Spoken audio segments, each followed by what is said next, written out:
Hello and good evening, and thank you for joining us tonight at 5 o'clock. I'm Katie Houston. And I'm Damon Maloney, live here in Canton, where the funeral today was held for Frank Tyson.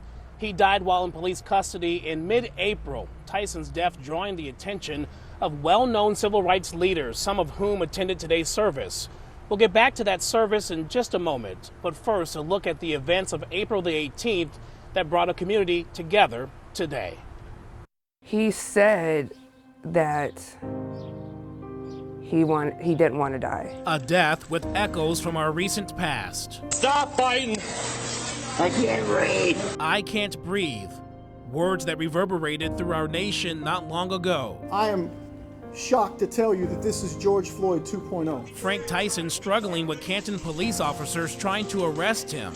Body camera footage showing one officer's knee on his back. Once a suspect tells you that they can't breathe, you are just as responsible for preserving life. And revealing the 8 minutes that he laid on the floor unresponsive before they started CPR. Tell medics to step it up.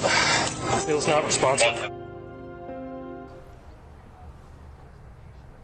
And Tyson's death has drawn comparisons to what happened to George Floyd in Minnesota 4 years ago. And the WHO represented the Floyd family is also representing Tyson's family. And the Rev Al Sharpton came to Canton today to deliver the eulogy for Frank Tyson. News 5 reporter Bob Jones shares what happened here at the church today. During the 2-hour service at Hear the Word Ministries here in Canton, we heard from family members of Frank Tyson and from the Rev Al Sharpton, who says he plans to stand by the family and fight for justice for them. We come to tell you that Frank mattered to us, his life had value to us, and we are going to stand up for the sanctity of Frank Tyson's life.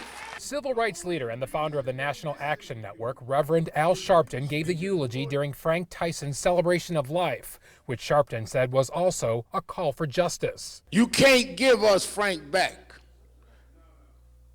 but you can give justice to this family. When you're down in trouble. Sharpton and several others criticized a Canton police officer for putting his knee on Tyson's back while he was handcuffed and face down, and for other officers not giving CPR for about 8 minutes.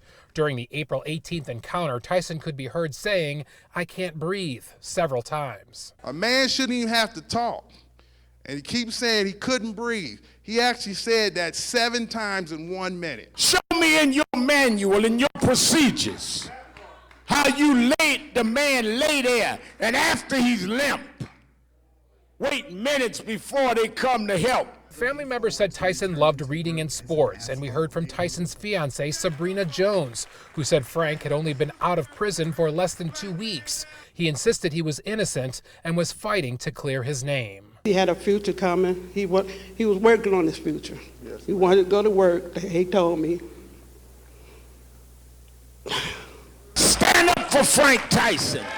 Stand up for Frank Tyson. Sharpton also announced he's giving $10,000 towards Tyson's funeral expenses and said he will stand by the family while the investigation into Tyson's death continues. Stand up for the Franks of this world. In Canton, Bob Jones, News 5.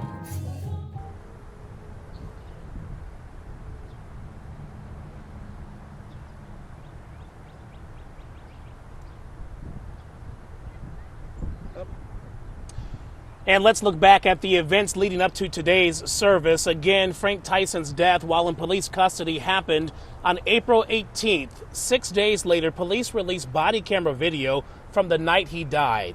Then on May 2nd, attorneys Ben Crump and Bobby DiCello came to Canton to call for justice.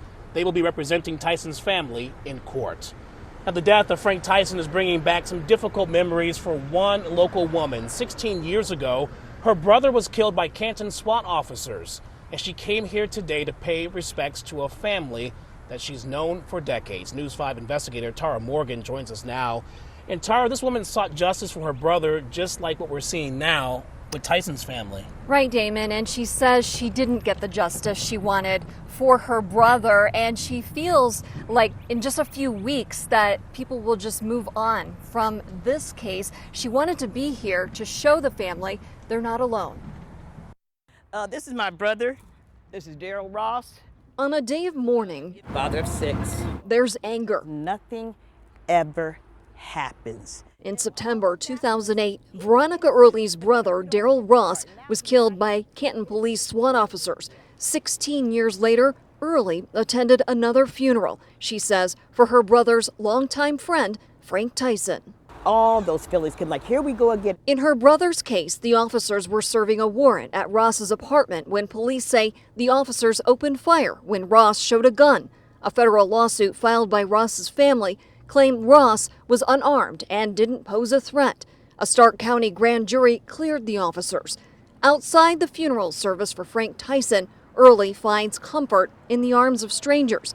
But in her heart, she believes nothing will be done in Tyson's case despite the calls for justice. It eats away at me because and I'm so glad that people are here to support Frank. I just wish we had that same support. I think if we had that same support, maybe there wouldn't have been a Frank. And ahead at 6, you'll meet a man who stood in support just down the street from the church and what he wants to see happen in this case. Damon. All right, Tara Morgan reporting for us tonight. Thank you very much. And we have more coverage on today's funeral service and how the Canton community is really trying to move forward. Ahead at 5:30, I plan to speak with a Canton councilwoman who was at today's service, and she'll talk with me about the reforms that she's going to be pushing for. For a look at today's other news, let's go back to the studio. Katie. Damon Maloney live in Canton for us tonight. Damon, look forward to checking back in with you later in the broadcast.